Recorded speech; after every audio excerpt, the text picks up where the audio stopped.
नमस्कार दोस्तों, कौटिल्य बलरामपुर के YouTube चैनल पर आपका स्वागत है। एसएससी जीडी की सामान्य अध्ययन को लेके जो सीरीज शुरू करी गई है, आज उसकी तीसरी क्लास है। तो आइए हम आज के प्रश्नों को देखते हैं। हमारा पहला प्रश्न है, भारतीय संविधान के किस संशोधन द्वारा प्रस्तावना में दो शब्द समाजवादी और धर्मनिरपेक्ष जोड़े गए थे? हमारे विकल्प हैं 28वें संविधान संशोधन में, 40वें में, 42वें में या 52वें संविधान संशोधन में। तो इसमें हमारा विकल्प सी सही है, यानी 42वें संविधान संशोधन में प्रस्तावना में दो शब्द समाजवादी और धर्मनिरपेक्ष जोड़े गए हैं। इंदिरा गांधी के प्रधानमंत्री रहते हुए 1976 में 42वां संविधान संशोधन किया गया। देश में उस समय आपातकाल लगा हुआ था। हम सभी जानते हैं कि 25 जून को इमरजेंसी लगी थी। 25 जून 1975 को देश में उस समय आपातकाल लगा हुआ था जब 42nd अमेंडमेंट हुआ। इसी दौरान संविधान की प्रस्तावना में 3 नए शब्द समाजवादी, धर्मनिरपेक्ष और अखंडता को जोड़ा गया। स्वर्ण सिंह कमेटी के सिफारिश के आधार पर 10 मौलिक कर्तव्य को शामिल किया गया था। हमारा अगला प्रश्न है, जब राष्ट्रपति और उपराष्ट्रपति दोनों के पद एक साथ खाली हों तो पद पर अस्थायी रूप से कौन काम करता है? मतलब अगर राष्ट्रपति भी ना रहें और उपराष्ट्रपति भी ना रहें, ऐसी कोई स्थिति हो जाए तो उस समय कौन राष्ट्रपति का पद संभालेगा? हमारे विकल्प हैं संसद के दोनों सदनों द्वारा नामित कोई व्यक्ति, लोकसभा का अध्यक्ष, राज्यसभा का उपसभापति, भारत का मुख्य न्यायाधीश। तो इसमें हमारा विकल्प डी सही है, यानी भारत का मुख्य न्यायाधीश अगर राष्ट्रपति और उपराष्ट्रपति के भी अनुपस्थित रहने पे भारत का जो सीजेआई है वो राष्ट्रपति का पद संभालेगा। मोहम्मद हिदायतुल्लाह एकमात्र मुख्य न्यायाधीश थे जो देश के कार्यवाहक राष्ट्रपति भी बने हैं। दरअसल देश के तीसरे राष्ट्रपति डॉक्टर जाकिर हुसैन के आकस्मिक निधन के बाद कार्यवाहक राष्ट्रपति बने। तत्कालीन उपराष्ट्रपति वीवी गिरी ने भी राष्ट्रपति चुनाव में भाग लेने के लिए इस्तीफा दे दिया था। हिदायतुल्लाह 20 जुलाई 1969 से 24 अगस्त 1969 तक कार्यवाहक राष्ट्रपति रहे थे। हमारा अगला प्रश्न है, योजना आयोग क्या है? एक कानूनी निकाय, एक स्वायत्त निकाय, एक सलाहकार समिति या एक मंत्रालय? तो इसमें हमारा विकल्प सी सही है, यानी सलाहकार समिति। भारत का योजना आयोग भारत सरकार की एक संस्था थी जिसका प्रमुख कार्य पंचवर्षीय योजनाएं बनाना था। प्रधानमंत्री नरेंद्र मोदी ने 2014 में अपने पहले स्वतंत्र दिवस के भाषण में यह कहा कि उनका इरादा योजना कमीशन को भंग करना है। 2014 में इस संस्था का नाम बदलकर नीति आयोग यानी राष्ट्रीय भारत परिवर्तन संस्थान किया गया। भारत में योजना आयोग के संबंध में कोई संवैधानिक प्रावधान नहीं है। 15 मार्च 1950 को केंद्रीय मंत्रिमंडल द्वारा पारित प्रस्ताव के द्वारा योजना की स्थापना की गई थी। योजना आयोग का अध्यक्ष प्रधानमंत्री होता है। 13 अगस्त 2014 को योजना आयोग खत्म कर दिया गया और इसके जगह पर नीति आयोग का गठन हुआ। नीति आयोग भारत सरकार की एक थिंक टैंक है। योजना आयोग का हेडक्वार्टर योजना भवन के नाम से जाना जाता था। यह नई दिल्ली में है। हमारा अगला प्रश्न है, पीत ज्वर संचारित किया जाता है एनडीज द्वारा, एनाफिलीज द्वारा, घरेलू मक्खी द्वारा, क्यूलेक्स द्वारा? तो इसमें हमारा विकल्प ए सही है, यानी एनडीज द्वारा पीत ज्वर संचारित किया जाता है। पीत ज्वर एक वायरस के संक्रमण से होता है जो एनडीज मच्छर द्वारा फैलता है। हमारा अगला प्रश्न है, निम्नलिखित में से प्रमुख ग्रीन हाउस गैस कौन सी है? हमारे विकल्प हैं carbon dioxide, carbon monoxide, chlorofluorocarbon, freon. तो इसमें हमारा विकल्प ए सही है, यानी कार्बन डाइऑक्साइड प्रमुख ग्रीन हाउस गैस है। ग्रीन हाउस गैसें ग्रह के वातावरण या जलवायु में परिवर्तन और अंततः भूमंडलीय ऊष्मीकरण के लिए उत्तरदायी होती हैं। इनमें सबसे ज़्यादा उत्सर्जन carbon dioxide, nitrous oxide, methane, chlorofluorocarbon, वाष्प, ओजोन आदि करती हैं। कार्बन डाइऑक्साइड का उत्सर्जन पिछले 10-15 सालों में 40 गुना बढ़ गया है। हमारा अगला प्रश्न है, वायुमंडल में सबसे नीचे वाली परत कौन सी है? क्षोभ मंडल, बहिर्मंडल, आयन मंडल या समताप मंडल? तो इसमें हमारा विकल्प ए सही है, यानी क्षोभ मंडल वायुमंडल में सबसे निचली परत है।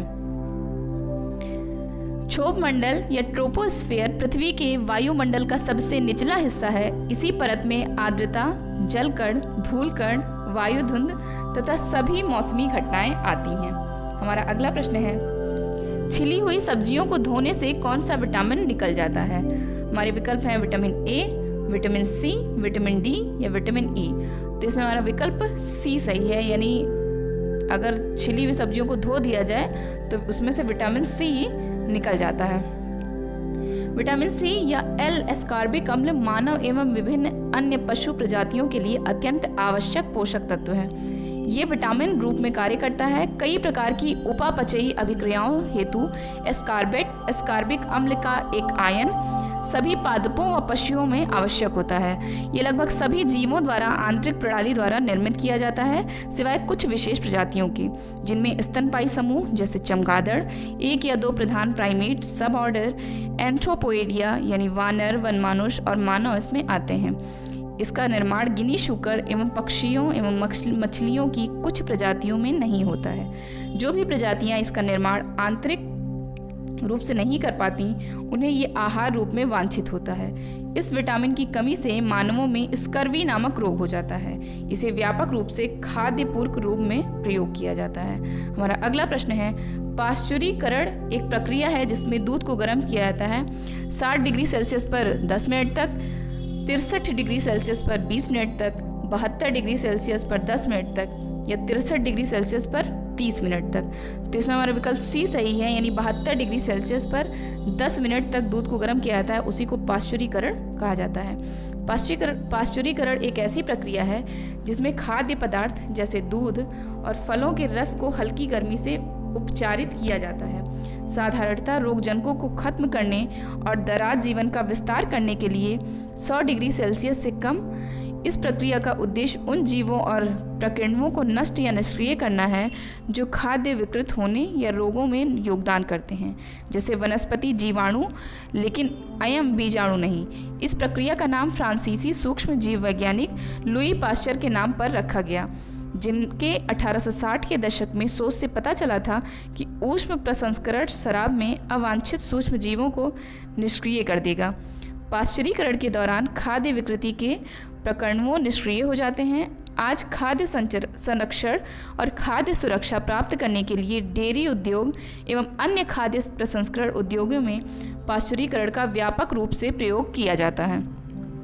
हमारा अगला प्रश्न है, उत्पादन फलन संबंध स्थापित करता है लागत का उत्पादन के साथ, लागत का निवेश के साथ, निवेश का उत्पादन के साथ या मजदूरी स्तर का लाभ के साथ।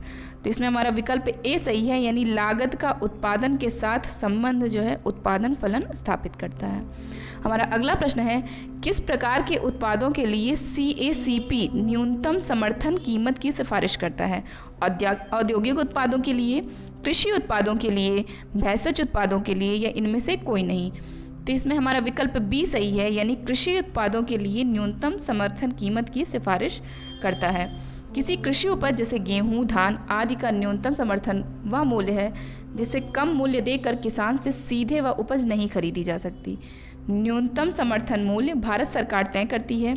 उदाहरण के लिए, यदि धान का न्यूनतम समर्थन मूल्य 2000 रुपये प्रति कुंतल निर्धारित किया गया है, तो कोई व्यापारी किसी किसान से 2100 रुपये प्रति क्विंटल की दर से धान खरीद सकता है, किंतु 1974 रुपये प्रति कुंटल की दर से नहीं खरीद सकता है।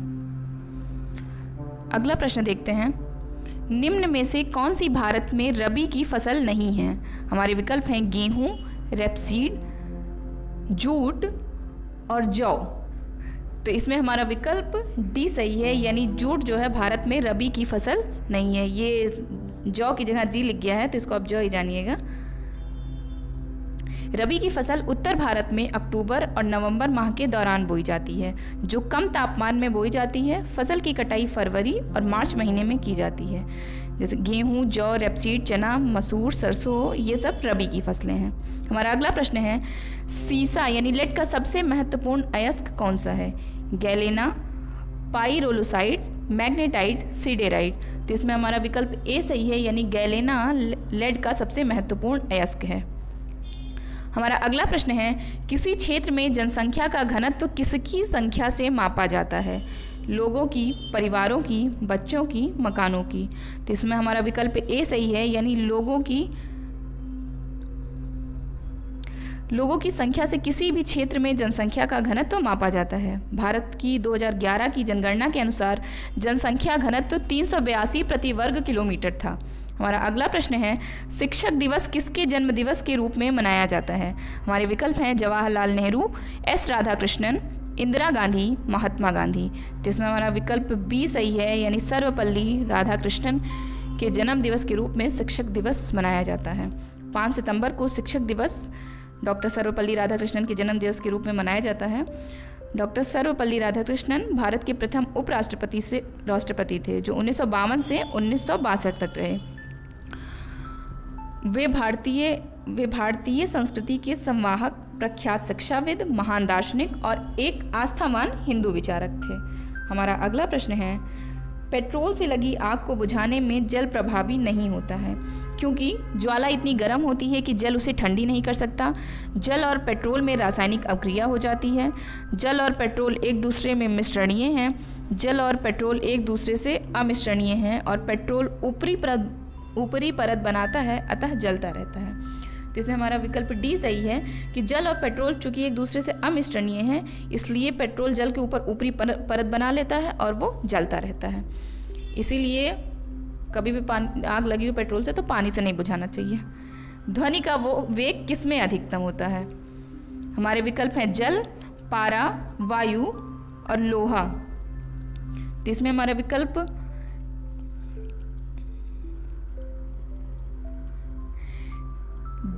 डी सही है, यानी लोहे में ध्वनि का वेग सबसे ज़्यादा रहता है। ध्वनि की चाल पदार्थ के घनत्व पर निर्भर करती है।